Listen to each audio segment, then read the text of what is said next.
Play begins with the move pawn to e4, aiming to set up a classical pawn center with d2 to d4. And to prevent this, black plays pawn to e5. Now, white's big goal is to put substantial pressure on black by first attacking the e5 pawn with the move knight f3, and then he's also going to want to play for pawn to d4, usually after he's played c2 to c3 first. That way he can recapture with a pawn. So white's next move was knight to f3, and after black defends the pawn with knight to c6, white puts further pressure on the pawn with the move bishop to b5. This continues to put pressure on e5 by attacking the pawn's only defender. And now this leads to the 𝐲𝐸-López. This is the 𝐲𝐸-López position, which is also known as the Spanish. If we're handling the white pieces, our goal in this position is to just gradually build up pressure against the e5 pawn until eventually we can force black to make some kind of concession. Maybe he'll have to play pawn to d6 and take on a space disadvantage, or secondly, he might have to lose some time defending the e5 pawn.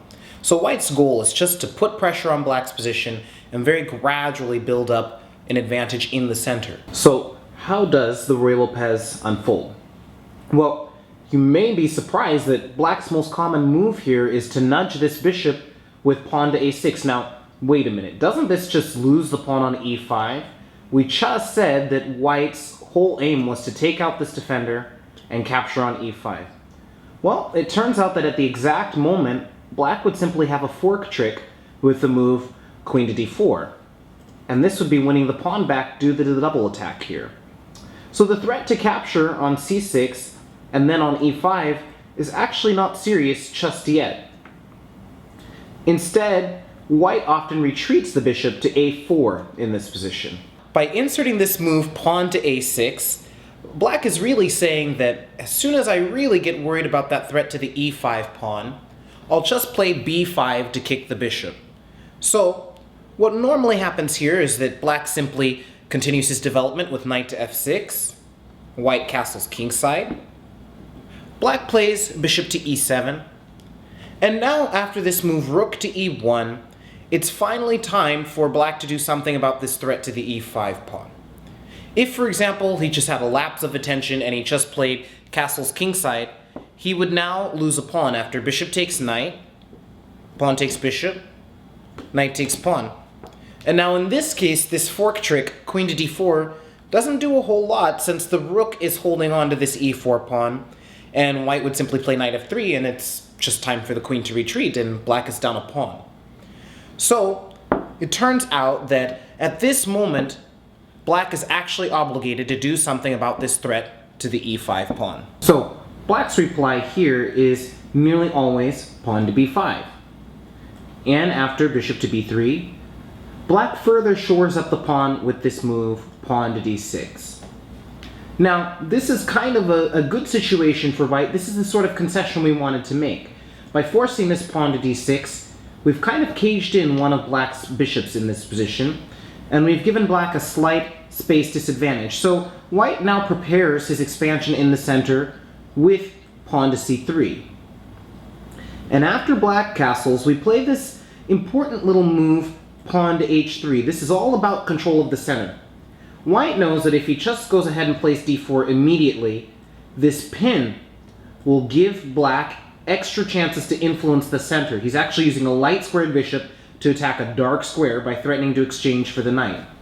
So white actually plays pawn to h3 first to eliminate this move, so that black won't be able to pressure the center.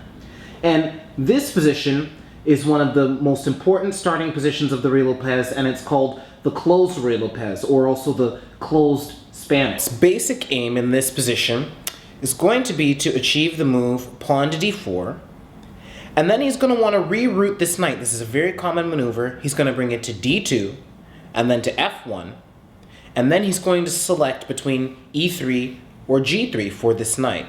And this is white's basic setup. And then, at that moment, he's got a few different plans that he can pursue. One is to go ahead and just attack the kingside, which is a very popular strategy and very effective. He can also sometimes take a crack at these queenside pawns with a move like pawn to a4. Or thirdly, he might just open up the center and launch an attack there. Now, Black's just not going to sit around and watch all this happen. Black has some ideas of his own. Normally what he's going to do is he's going to gradually reposition his pieces. He's going to play behind the pawns for just a moment here, and then he's going to try to build some counter chances on the queen side where he has more space. And we're going to get a chance to see some of those strategies in just... So one popular plan for Black here is to play knight to a5, and this is known as the Jagoran variation. And after White gets his bishop out of dodge, he's going to follow up with pawn to c5, adding more support to the center. Another more modern plan would be to reposition this knight to b8, and in this case it can find a new home on d7. And then again he will use the c-pawn to contribute to the fight for the center. So both of these options are very popular ways for Black to get some good play in the 𝐲𝐸, and I enjoy this position with both sides. If we back up, there are some other ways that Black can handle the 𝐸. One sharp variation is called the Marshall Gambit.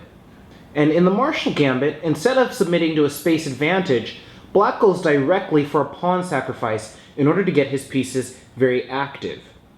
The Gambit runs castles here instead of d6, and now, after the move pawn to c3, Black strikes with pawn to d5, and this is actually a gambit because after White captures on d5, takes and takes, the e5 pawn is actually just undefended, and White takes it for free after knight takes pawn, knight takes knight, and rook takes knight. So why would Black just allow White to capture a pawn like this? Well, just take a look at White's pieces on the queen side. These pieces just haven't really got a lot of play here. They're still sitting on their home squares and actually cannot develop very easily. On the other hand, Black's pieces get very, very quick play in this position. So after Black plays pawn to c6, which he needs to play in order to defend his knight from a threat here, White most often continues pawn to d4. And now Black plays bishop to d6, the rook retreats to e1, and now look at how rapidly Black is starting to get some real attacking chances. He's got both bishops gunning in here, a knight in the center, the queen occupying an active post, and right now he's got a threat on h2. So after White plays pawn to g3, Black plays queen to h3. And this is one of the starting positions of the Marshall Gambit, and Black's goal here is very simple. He wants to break through the kingside position with ideas like bringing the bishop into the attack, swinging a rook into play here, and maybe using this f-pawn for a break. A very messy situation I have on the board here for you, but you can see that this is a very dangerous line, and there's a lot to be learned here from studying lines like this for both sides. With Black, you learn how to play with the initiative. With White, you learn that being up a pawn is really a good situation, and that if you can survive an attack and study very carefully how you handle these positions, there's a lot of games you can win with White here as well. Studying positions like these is always a huge pleasure since it teaches us so much about chess. A lot of players are a little bit too afraid to play something like this as White, since we have a bias towards being the attacking player and we don't want to defend very much. But if you're willing to do a little homework and think deeply about chess, you'll find that you can win a lot of games in positions like these, both with White and Black, and that your whole understanding of chess will improve. If we move back, White has a number of ways to avoid the Marshall Gambit.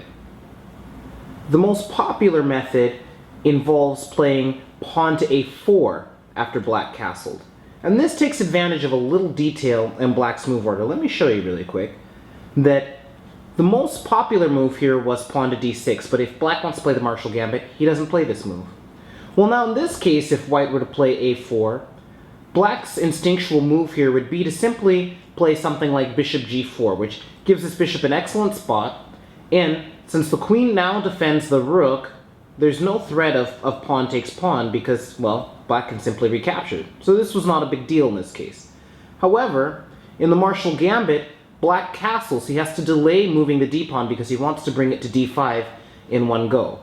And in this instance, this gives us a little opportunity to take a crack at these pawns with pawn to a4. Now, theory doesn't say that this move is better than c3, but it at least gives white some chance to play for the initiative without having to worry about the early attack. And here, black is missing this instinctual move bishop to g4. So this just shows you, one of the ideas which white has to avoid the Marshall Gambit, and it proves that white doesn't necessarily have to take this position where he's just under attack for the pawn.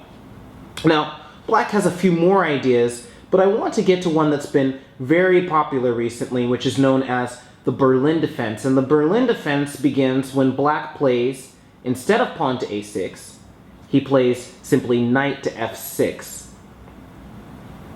And now, after castles, the idea in the Berlin defense is that black's just going to rip this pawn off the board, and he's going to flagrantly open up the position, even though he's lagging in development, but he says that he can get away with this for a few reasons here. And mainly what he's going to do is he's going to target the bishop here. So after white plays the move d4, theory says that this is the strongest move. Black now plays knight to d6, attacking this bishop. And now white plays bishop takes c6, pawn takes bishop, and pawn takes pawn, recovering the pawn. And now after knight to f5, white trades queens on d8, removing castling rights from black. And white simply continues development. And now this leads to a queenless middle game, where white often searches for direct attacking chances on the king. For example, a very common motif in this position is to break with pawn to e6 at some point, and to try to put immense pressure on black in this position. Black will gobble up some additional time with his king, but what he's counting on here is that he has the bishop pair, and he's got a strong grip on the light squares in this position. For example, the knight sits in a very healthy square here, and white has found it very difficult to make practical chances in these positions. White has to know what he's doing in order to get an edge here, and it can easily backfire on white, as in the long run, the bishop pair may end up to become a strong positional force. That wraps up what I wanted to share for today. There are a few other interesting strategies for black, but I tried to focus on the most critical and instructive options that black has so that we can get a sense of how the Ruy-Lopez works. But your journey doesn't have to end here. I hope you'll review this video and you'll consider adding the Ruy-Lopez to your repertoire, either with white or with black, or even with both sides. There's a lot of really interesting and engaging chess here, and I think it's just a fantastic opening for either side. That's it for today, and I hope to see you again.